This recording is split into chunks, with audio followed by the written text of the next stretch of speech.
Hello friends pocket study education channel रे आपण माननकु स्वागत। देखंतु Odisha subordinate staff selection commission रे जेतेला आपण आवेदन करूछंती कोनोसी भी एप्लीकेशन माने आपनकर रिसेंटली जहां भी फॉर्म पडुछि तो ऑनलाइन रे जहां भी अप्लाई करूछंती रिसेंटली आपनकर सर्वर प्रॉब्लम रहउछि। तो देखंतु तार सिंपल सॉल्यूशन मध्ये रहिछि बुझि पाले। तो आपनको तीनटा जिंस म आपनको कहिबी। तो प्रथम जिंस होला जदि आपण किछि फॉर्म आवेदन करूछंती ताଙ୍କ पाखरे माने जदि सी सेंटर रे आपण आवेदन करूछंती डिटेल बसिक ठीक ठाक आप आवेदन करूँ बुझे आप बसिक ही आवेदन करूँ क्या आप हैंड ओवर कर देकी डॉक्यूमेंट आसतुनि एमती हेल्ले कौन आपंकर किसी ना कि मिस्टेक रही डॉक्यूमेंट वेरिफिकेशन टाइम रे आप हराण हे से आपको रिक्वेस्ट जे आपण मैंने जिते आवेदन करुँच जहाँ पाखे भी आप आवेदन करों जनसेवा केन्द्र जदि आप आवेदन करुँच बसिक आप भल भाव डिटेल देकी ठीक ठाक देखिकी प्रिव्यू एवं रेजिस्ट्रेशन देखिकी आप आवेदन करूँ बुझिपारे प्रथम कथा। सेकेंड है कौन सेकेंड देखो रिसेंटली आप जानी Odisha subordinate staff selection commission जो आरआई अमीन बाहरी तो आपंकर आवेदन टाइम रे आप जानते बहुत माने सर्वर स्लो रोचे माने वेबसाइट बहुत माने बहुत फंक्शन देखिए बहुत स्लो रही बुझिपारे। तो जिते आप सका आवेदन कर देखुं 9 आपंकर दिन टाइम रे माने डे टाइम रे आप आवेदन कर इवनिंग पर्यंत तो आपंकर प्रोब्लेम आसुची। तो आपको मुझे कहबी जे आप आवेदन जब करें कि पर्सनाल कंप्यूटर कि लैपटॉप अच्छी तो आप देखो कौन करेंगे नाइट टाइम रे आप आवेदन करूँ केतुटा टाइम रे आवेदन करेंगे 12टा पर आवेदन करूँ कि गोटे 2टा राति आप आवेदन करेंगे जब निज पाखे पर्सनाल कंप्यूटर अच्छी जदि आप पर्सनाल कंप्यूटर ना आप सी सेंटर में बसिक आवेदन करेंगे बुझिपारे टाइम नहीं आवेदन करूँ कौन असुविधा ना। तो देखो जब किसी आपंकर प्रोब्लेम रही कि क्वेरी रही तो आप कमेंट बॉक्स में मेंशन करदेवे तार रिप्लाई निहाती करी या सहित मो व्हाट्सएप नंबर आपको दे दूची व्हाट्सएप नंबर हूँ 8249004581। तो आपड़ किसी आपकी प्रोब्लेम अच्छी अप्लाई टाइम रे आपड़ क्वेरी मत पचारि पारे बुझिपारे। तो देखो आम देखा बर्तमान जे बर्तमान टाइम हूँ देखुं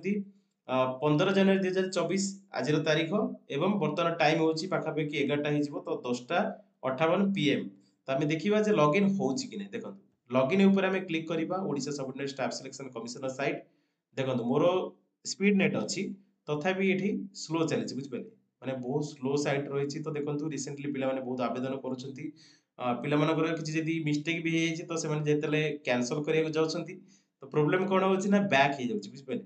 ଓଟିପି ଯେତେବେଳେ ଆପଣଙ୍କର ଇମେଲ କୁ ଆସୁଛି କିମ୍ବା ମୋବାଇଲ କୁ ଆସୁଛି ସେଇଟା ଯେତେବେଳେ ଏଣ୍ଟର କରୁଛନ୍ତି ବ୍ୟାକ୍ ହେଇଯାଉଛି ବ୍ୟାକ୍ ପ୍ରୋବ୍ଲେମ ତ ହଉଛି।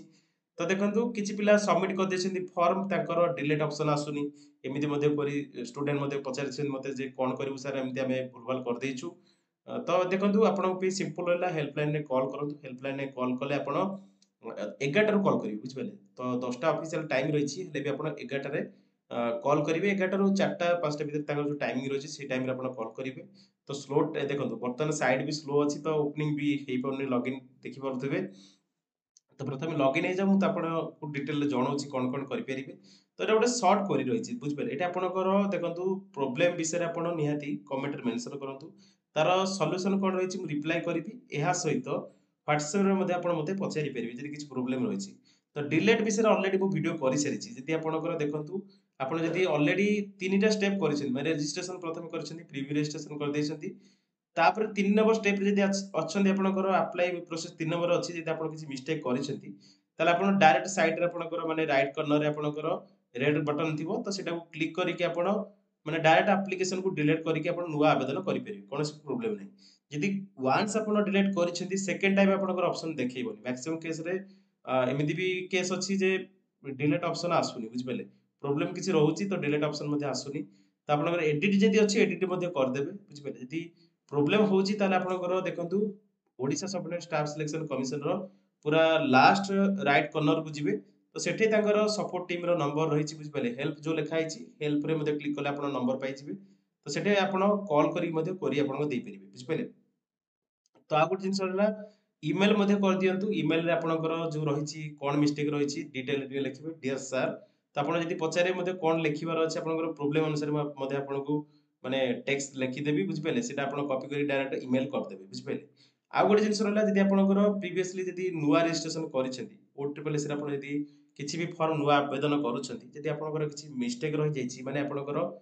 ଯୋଉମାନେ ନୂଆ ଅଛନ୍ତି ସେମାନଙ୍କର ଯେତେବେଳେ ଆବେଦନ ଟାଇମରେ ଯଦି କିଛି ଆପଣଙ୍କର ସାର୍ଟିଫିକେଟ ନମ୍ବର ଭୁଲ ରହିଛି କିମ୍ବା ଆପଣଙ୍କ ନାଁରେ କିଛି ମିଷ୍ଟେକ୍ ରହିଛି ମାନେ କିଛି ଏକ୍ସଟ୍ରା ୱାର୍ଡ ଆଡ୍ ହେଇଛି ମାନେ ଏକ୍ସଟ୍ରା